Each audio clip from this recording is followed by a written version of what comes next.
Aziz do'stlar, assalomu alaykum. Hozircha biz Latviyadamiz. Latviyaga keldik.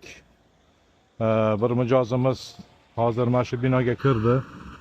Ko'rayotgan bo'lsangiz, migratsiya binosi, Latviyaning bir kichkinagina shaharchasi. Hozir kutib o'tiribmiz. Xudo xolasa Yevropada yurgan mijozimiz bor.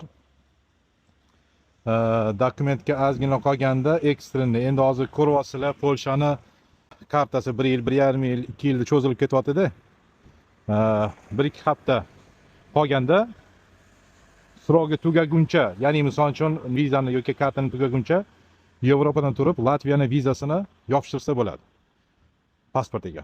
De, ko'plari shuni qaysidir binoning ichida, mana shu migratsiya binosi emas, qaysidir binoning ichida yopishtirib beramiz, bemalol kirdi chiqdi qilsanglar bo'ladi, podoriginal, hammasi joyida degan joylari bo'ladi. Bu hammasi fake xabarlar. Agarda shunaqa kimdir sizga tavsiya qiladigan bo'lsa odamlar, mana misol uchun bilib qo'yinglar.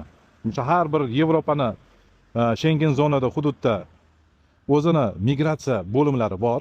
Shu migratsiya bo'limlaridan borib bemalol ofitsialni qilib, mana shu qonun doirasida, bilasizlar, hammasi qonun doirasida biz ishlaymiz.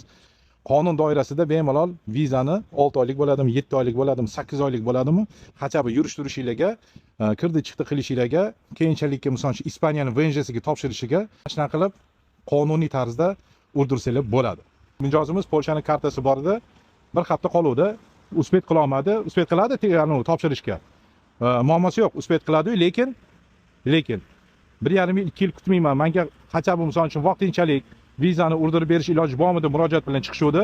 Mana endi biza mana shu Latviyani kichkinagina bir qishlog'i bor, Saldus degan shahar. Ana o'sha shaharga kelib, ekstreni qilib, bugun 23-mart, o'sha 23-martda tugash arafasida migratsiyaga kirdi. Endi hozir chiqsalar natijasini ko'ramiz.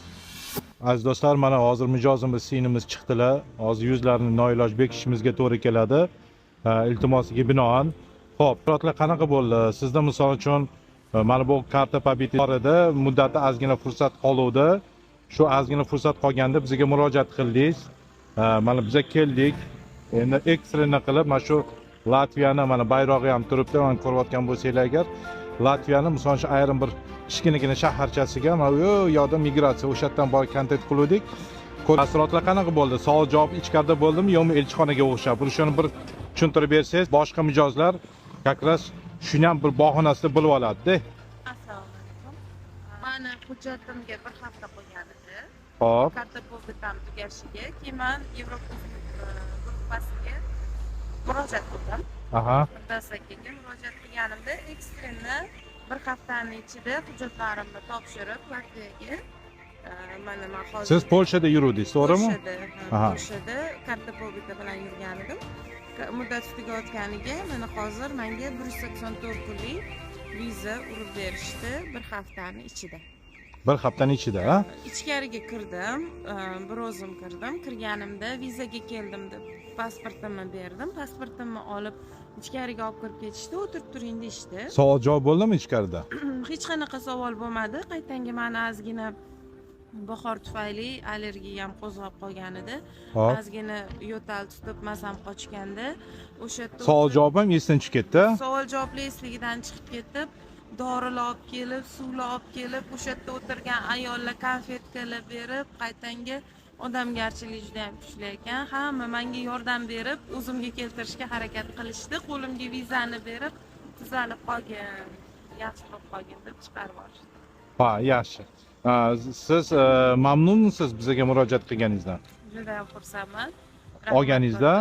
Alhamdulillah. Endi xudo xolasa ishingizni endi bemalol Latviyada olib borsangiz bo'ladi. Shunaqami? Latviyada endi davom ettiramiz. Salomat bo'ling. Keyinchalikka Ispaniya VNJsi bor. Ispaniya VNJga topshiramiz. Yana bir murojaat qilsangiz, xudo xolasa davomiy bo'ladi. Salomat bo'ling. Rahmat. Rahmat.